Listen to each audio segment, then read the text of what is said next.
Welcome to In the Arena. I'm your host, Mindy McAlindon, an Arkansas State Representative, businesswoman, and mom of four. Each week, we're stepping into the arena to tackle the biggest issues that affect you, your family, and your community. We'll talk with local leaders and national trailblazers to break down policy, faith, education, and so much more. Whether you're a community advocate or just looking to stay informed, this podcast is for you. Together, we'll uncover insights, share stories, and spark conversations that matter. So join me in the arena. Today, I'm so excited to introduce to you a friend of mine. His name is Doron Keidar. Doron is a security professional with over 20 years of military experience, including combat unit of the Israeli Defense Forces, as well as IDF reserves. He works for a group called Cry for Zion, which is a movement supporting Jewish rights on the Temple Mount. He is a husband, a father, and a man truly driven to tell the story of Israel, October 7th, and what lessons America needs to learn from it. So please welcome Mr. Doron Keidar. Good morning. Hey, Doron. Or good afternoon, I guess, depending where we're at in the world. Well, that's all right. So just thank you so much for joining me today on the podcast. I have heard your story. You and I have talked a few times, and I am just delighted to be able to share this with the listeners. So if you could, just give us a real quick background of your experience, and then we'll dive into some issues. Yeah, so basically a quick background myself. I'm born and raised in Israel. My family are Americans. So my father originally fought in World War II, and that's what brought us to Israel, where I was born and raised there. I then later ended up in the Israeli Defense Forces, fighting in a combat unit called Givati. We were the Gaza unit back in 2003 before the pullout in 2005, which is when I started my military service. And right after that, I started working for the Israeli government in defense or defending their as a security guard, if you like, and then ended up in executive protection for dignitaries, movie actors, you name it. We've done it all. And so that's the essence of, in short, what I do, in addition to what you just mentioned already, which is leading the Cry for Zion nonprofit, where I basically raise awareness globally to mainly Christians around the world about the importance of the Temple Mount. So talk a little bit more about that since you mentioned it. Tell people exactly why it's important that you lead this organization called Cry for Zion. Yeah, so I would say the reason why we started Cry for Zion is because I started to notice a pattern when working in security for dignitaries and groups and whatever in Jerusalem. And I noticed that there was a continuous pattern where there would be violence breaking out on the Temple Mount and not really understanding the why. I mean, I understood there was Islamic extremists and that kind of thing, but it would always kind of nod at me when the groups I was with were asking me, hey, why are they doing it today? I'm like, I don't know. Why is today different than any other day? Because this is something that is kind of always happening where violence breaks out on the Temple Mount. And so it piqued my curiosity and got my attention. I started research the issue of the Temple Mount. And when I saw that it was important to the Jewish people biblically and to Christians biblically, it says that Jesus would go up and pray on the Temple Mount repeatedly, that the disciples would go and celebrate the feast on the Temple Mount basically all the time. Their whole central place of worship and life was on the Temple Mount. So both Jews and Christians had a shared value and history to this place. And then, of course, Islam comes in many years later. And what Islam does is it essentially dominates the site over Christianity and Judaism. And that is that it's the third holiest site to them when it's the number one holiest site to both Jews and Christians, except that it is to Jews knowingly and to Christians unknowingly, because most Christians don't realize that this is one of the holiest places on earth to them. And so that's why I started Cry for Zion, to really teach others what I had learned through, again, my ignorance, that I didn't know that all of these things, and that's being somebody who grew up in Israel. That is great. And so are you finding that a lot of success and a lot of receptivity from people as you talk to them about the importance of the Temple Mount? Yeah, I would say uh, throughout the years, yes. Originally, it was trailblazing new waters of trying to get Christians to understand this important issue, and them getting over their theological speed bumps, I guess you could say. So, for example, the issue of the temple of Antichrist, right? The first thing that comes to your mind is, oh, that's the Antichrist temple, so I want nothing to do with it. And I go, is that really what it says? And I actually did this to a group of men just the other day. I pulled out my wallet, and in my wallet I have a billfold of cash, and I said, you can have all of that cash right there if you can find me anywhere in Scripture where it says that the temple belongs to Antichrist or the Antichrist temple, anywhere in the New Testament, anywhere in the Old Testament, and that money is yours. And these very, decent men, Christian men, some of them very learned in Bible, they just kind of looked at me and went, well, no. I said, well, then why are you acting this way? Why is it that Christians are terrified of this subject, so to speak, terrified because of this concept of, oh, it's Antichrist, it belongs to him, so I want nothing with it. So then I explained the scripture of what it says, or what it says in the New Testament. I said, it says that the Antichrist will come to defile God's temple when the Jewish people rebuild it, and that is a precursor to the coming of Messiah. So, in any which way you want to look at it, in both positive or negative, the irony is it's still a precursor to the coming of Messiah. So you should be involved with it one way or another.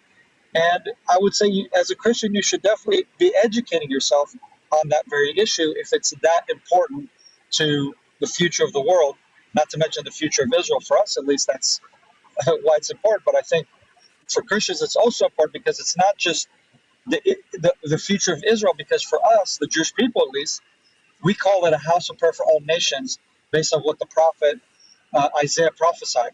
So for us, it's a house of prayer for all nations, or it might have even been Jeremiah, by the way, for any sticklers out there.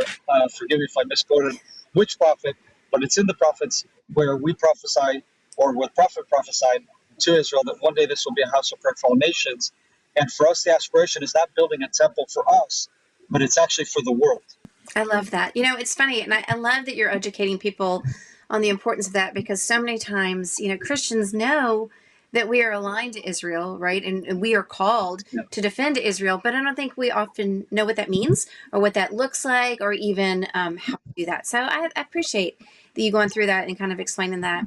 I want to, speaking of protecting Israel, I want to take us back to October 7th, if you don't mind. Now, I know you were there, you were in Israel that morning, and you have a story to tell about that. If you could share that with me, and I'd like to kind of go through that, and then I want to move to what that means for America, but we'll kind of talk through it. Got it.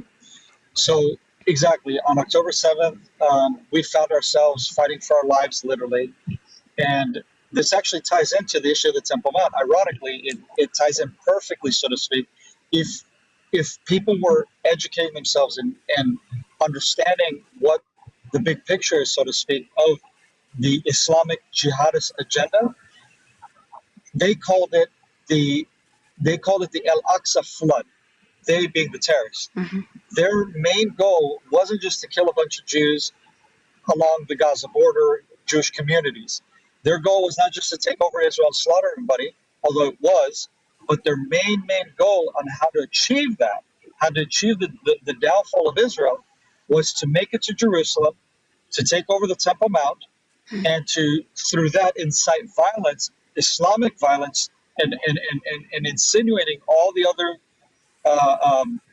Arab Muslim community throughout all Israel and within the occupied territories, or Judea, Samaria, or the Palestinian controlled areas, right, that are under the Palestinian control through Jenin and Ramallah, and all these that are just north of Jerusalem and south of Jerusalem.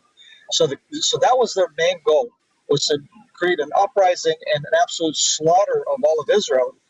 And by miracle, it was actually the Nova Festival that was the only thing that they did not know about. They didn't have pre-intelligence about. They had gathered intelligence for who lived in which house, how many kids they had, did they have a dog, what was the names, ages, Did anyone have a weapon in that house? Were they armed? Like down to the very detail, Can I ask you a the very question? small details. Yes, Can I ma'am. ask you a question about that? So, can you just go into a little more description of how they gathered that information? Because I find Yeah, that to be just yeah, evil. it is. So exactly. So I mean, so down to the very smallest details, they had this intelligence of everybody, of the people they had targeted, except for the Nova Festival, and I'll explain why not the Nova Festival. Mm-hmm. So how did they get the intel? The way they got the intel, in a very most usurpous way, in sick way, if you ask me, Israel has been allowing, and my numbers could be wrong, but if I remember correctly, it's about 200,000 Palestinians coming from Gaza to work in Israel with work visas every day. Every day they come into Israel and they go back into Gaza. That's what it used to be before this current war broke out. And what these terrorists did, because that's the thing that a lot of people don't understand.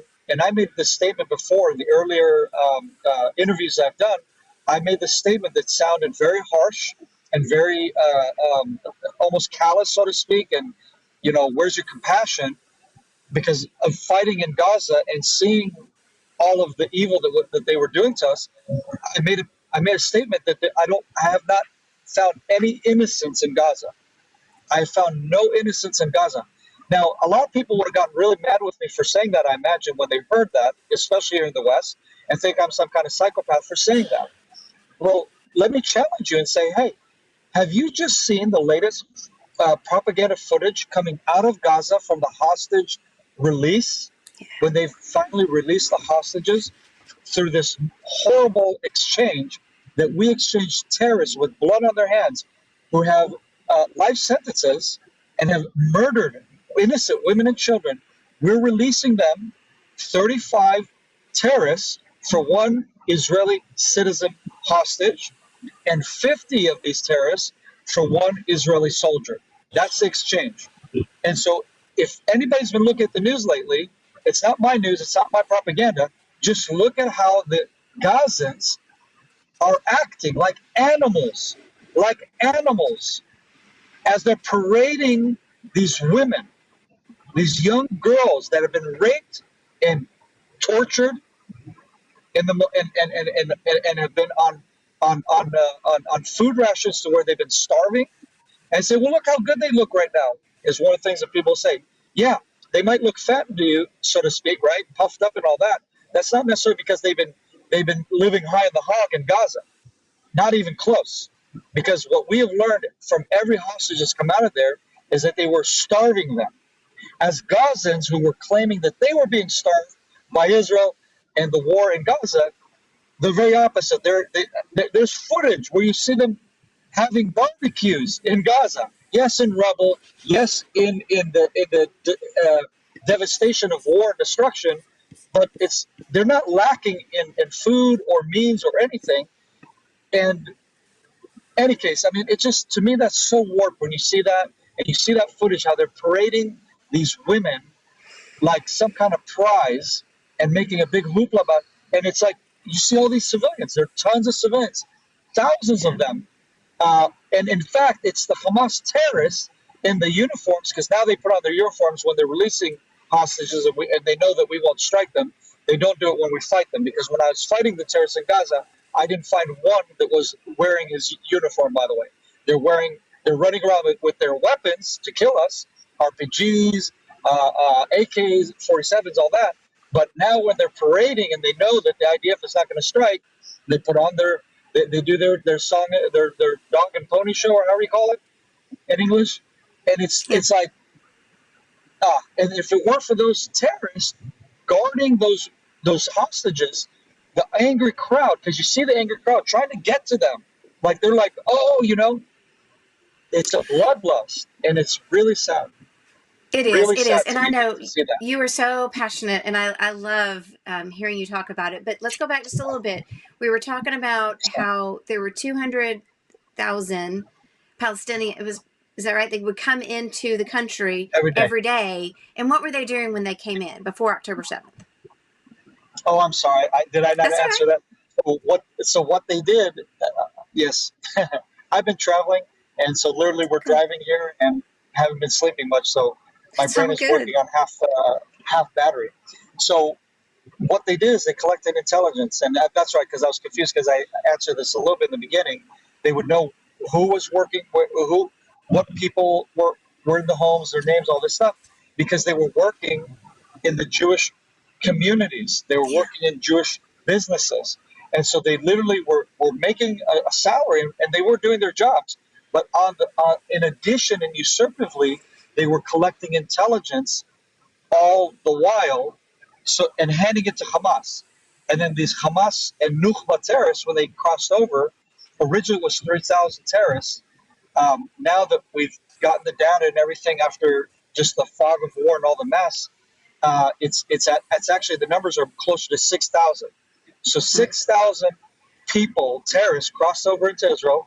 Approximately half of those were Hamas Nukhba terrorists. The other half were literally just normal civilians that just joined.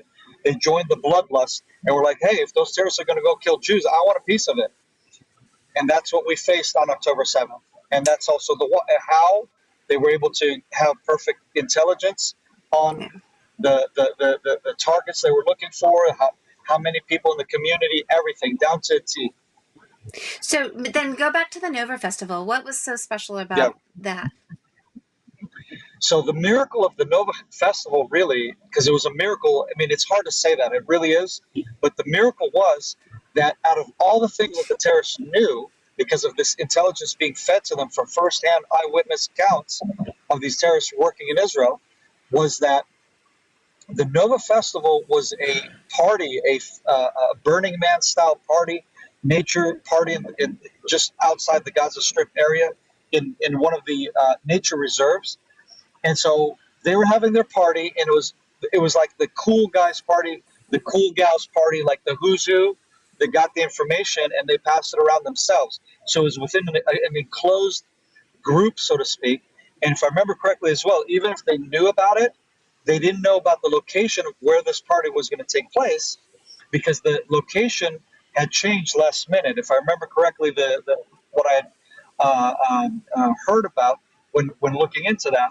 And so what that meant is when the terrorists arrived because they heard the partying, they saw like hundreds of cars on the main highway that they were making their way to the Jewish communities, and they go, wait, there's thousands of people here. Let's go get them. And that's exactly what happened. It was a target of opportunity, and because of that, it slowed down the terrorists from their main objective, which was to get to Jerusalem and to flood into all of Israel and create absolute chaos and a blood spree of violence and killing throughout the rest of the country. Wow, I have not heard that perspective before about the Nova Festival. That is absolutely fascinating. So you are here in America now, and you are talking about security issues. You're talking about, bringing awareness, like you are, to what happened on October 7th, and really who these Hamas terrorists are. So I guess I'm going a couple directions. Let me jump back. Let's talk instead first about a two-state solution. And there's a lot of talk about that. I think a lot of Americans were very Western, right? And we love the idea of people just getting along and having a two-state solution that everybody gets a little bit of something and everybody's happy. And I don't know that sets well necessarily with a lot of people in Israel. So can you speak to that a little bit? Yeah. Well, here's the irony is that the Israelis are the only ones who have agreed to a two-state solution since 1948 with the original Balfour Declaration, and then the partition agreement that was it's not really it's not binding. Okay, it's a suggestion from essentially the world via the United Nations at the time, which was to partition what was left of the British Mandate of Palestine, the little sliver of land of what is most of modern day Israel today. But what people don't know is the background to that is that Israel has already given up, like around 80% of the original landmass that was declared by international law and agreed upon in San Remo 1920. So San Remo 1920, after World War I, is when the League of Nations convened and declared that this territory, this landmass, because it's historically where the Jews have ruled. They had kingdoms. They had, I would say an empire, but they had they were had independence, and they had a pretty large kingdom that had very far-reaching control and power with the neighboring nations and so on. With Tyre and Lebanon, we got cedars from Lebanon. Talk about the temple with cedars from Lebanon through Solomon's international relationship, if you like, right? The Queen of Sheba, who comes in all the way from Africa, right? So at this time, Israel was kind of a central ruling power in the Middle East, and then has had a continual presence throughout, was it nearly 3,000 years, right? Or actually over 3,000 years to be accurate. It's closer to 3,400, 3,500 years, give or take. Just a few hundred years. And so all that to say that the League of Nations after World War I recognized that over the Arab claim, over the Christian claim, because people just think that Israel was birthed out of 1948 after the Holocaust, and it's like the world felt guilty for what they did to us, and this was like, you know how you have like this white guilt here in North America, that we feel bad because we stole land from the Indians or whatever, and it's like you want to kind of make amends and make compromises or whatever, all these kind of conversations. And then what you do here in the West is you project that white guilt on Israel and on the Jewish people and say, well, they're white, right? I mean, you look at me, you say, oh, he's white, so he must be a colonialist like me. And the answer is no. I mean, in my case in specific, yes, my family comes from the United States or whatever, but Ashkenazi Jews or white Jews from Europe, their origins is not in America, and it's not in colonialism.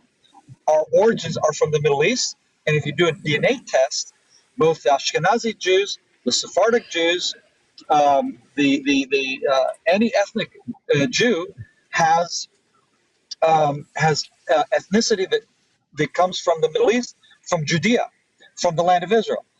And so, in other words, we're indigenous to the land of Israel, just like the Arabs are, because, by the way, they also are indigenous to the region. So I'm not saying they're not. It's just that they're the ones who are saying we're not, and they make these claims that we're colonialists because they know you guys will buy into that and into this whole white guilt thing that literally does not apply to Jews, period, because Jews are from Judea. It's as simple as that. Yeah. All right. So let's, I appreciate you going through that. So let's go through why you're here in America. You're trying to bring awareness to what? So I'm here in America to bring awareness to the I would say the imminent threat that is facing this country. What has happened after the pullout from Afghanistan that was done under the administration of Biden? They actually, well, I think a lot of people don't understand, besides the fact that it hurt a lot of U.S. service members, that there was a lot of people as collateral from that decision where people got killed, where there was chaos. And so I'm saying, aside from all of that mess, the initial mess, is it opened up the Pandora box of hell for the world, which means the terrorists that were left behind and are not dealt with, and not an actual leadership that can control the region of Afghanistan.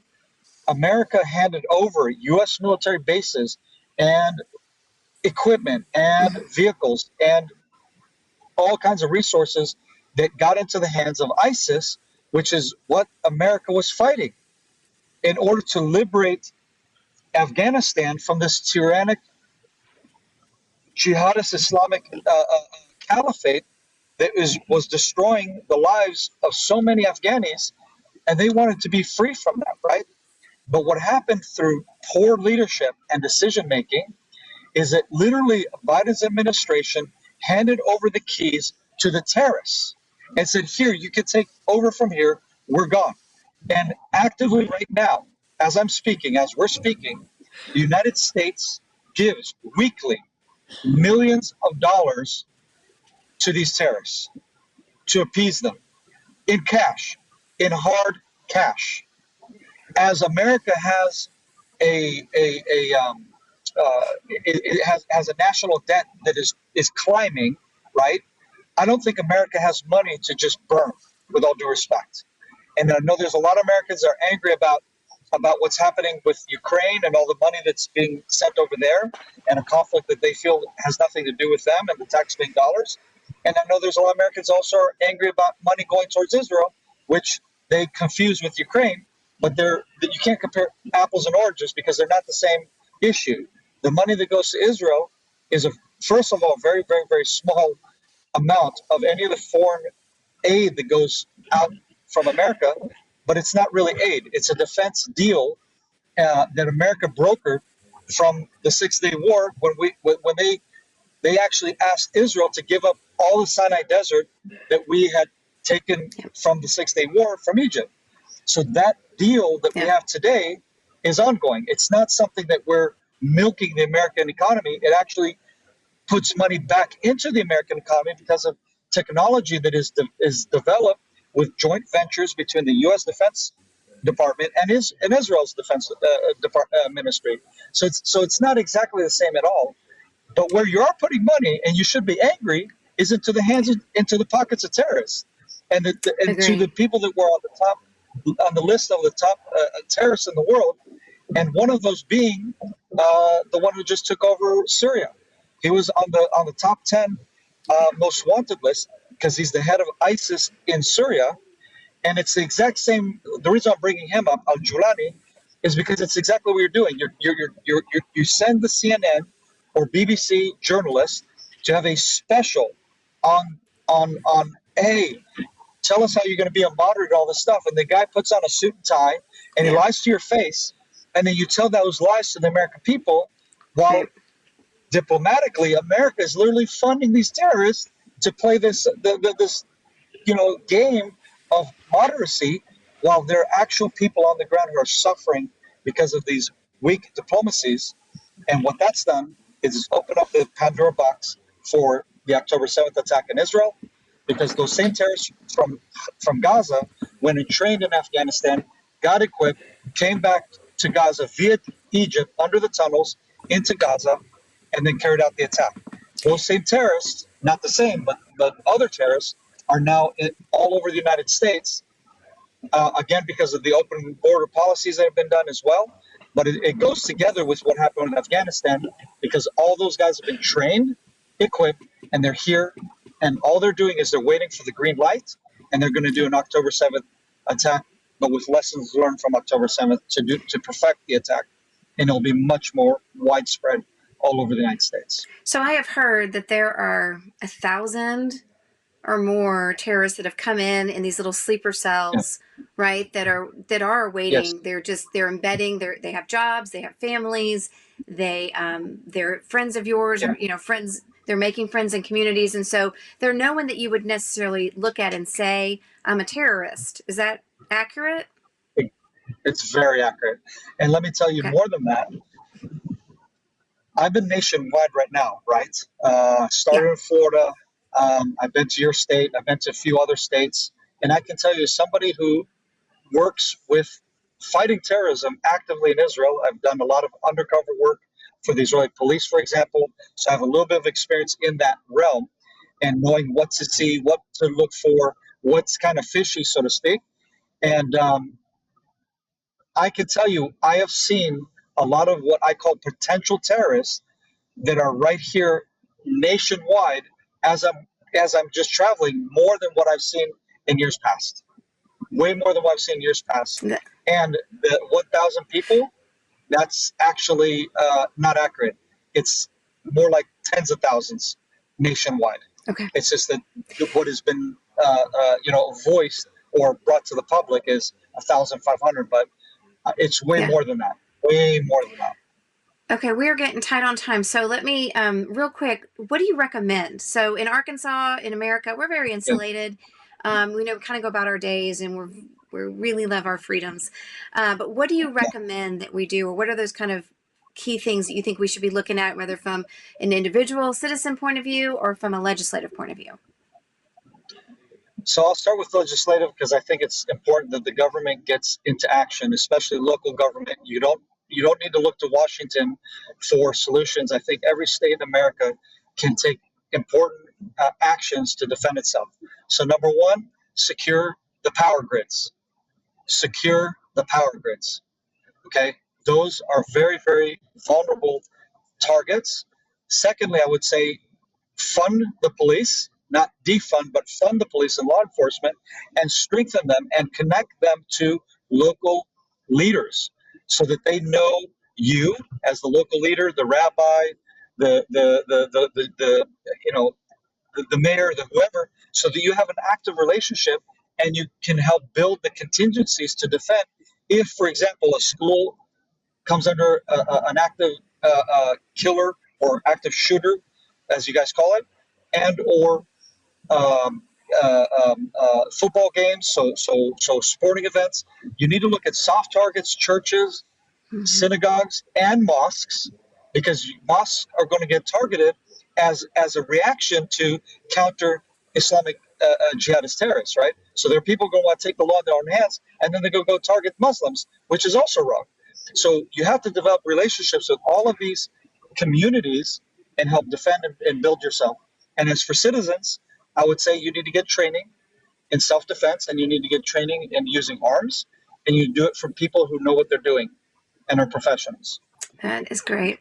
Well, Doron, I will just wrap this up real quick. Is there I so appreciate just your insights, your willingness to kind of dive into the details. I know you've told this story more than once, but every time you tell it with such passion, and I really do appreciate your willingness to do that and to take your time away from your family, time away from your country to inform America and try and keep us safe. Is there any last words that you'd like to share with us before I let you go? The last words are, I know, don't panic, don't be afraid. Yeah, don't panic, don't be afraid. I know that what I'm telling you might sound very heavy and whatever, but this is a sobering time for humanity, for America, for Israel. It's time to wake up. It's time to get sober, and it's time for us to get ourselves in gear because nobody else is coming. So you are your own personal protection detail, as I like to say, just like I've been for many dignitaries throughout the world. And just start taking responsibility. Be aware, learn, and you can weather the storm. We really can, and especially if we come together as a family and community and look at it that way, because that's what got Israel through what we've been through. Is that we see ourselves as one big family, not just a bunch of individuals, and we just take care of our own. And I think that right there is going to hopefully be the secret sauce, so to speak, of what will help us get through and weather this storm. I love that. Doron, I hope you have safe travels. Best of luck to you as you continue to talk around the country, and I will look forward to talking to you soon. Well, thank you so much. God Thanks bless for you. being here. Take care. Wow, what an amazing conversation. Doron is an amazing man. He's an IDF soldier and security specialist for over 20 years. He shared with us some of his reflections of October 7th, so many heroic stories from that day, but also some really interesting insights that he was able to give us. We learned a lot about the truth that the media is not sharing about what's actually happening on the ground in Israel and some of the history behind what has happened. And I think truly one of the most important insights that he gave us is that, we think we're insulated, but we're not. And that there are people in America currently that are wanting to hurt Americans. And so I think he was wise to tell us that we need to be sure that we are protecting our power grid, that we are securing it, that we are funding our police, which, we are all a fan of here, but funding them. And I thought really connecting the police with people in the community, I think that is a really important thing, that we rebuild those bonds. Those bonds have been torn down over the last 4 years. And I think it's really important that we build those back up. And that will also help us build that fabric of family that Doron mentioned there at the end. I really hope you enjoyed his conversation. Be sure to check out his podcast. It is the Doron Keidar podcast. He brings on a lot of interesting people who are in the fight to talk about what's happening in Israel. So thank you again for joining me. I am your host, Mindy McAlindon, and I'll see you next week in the arena.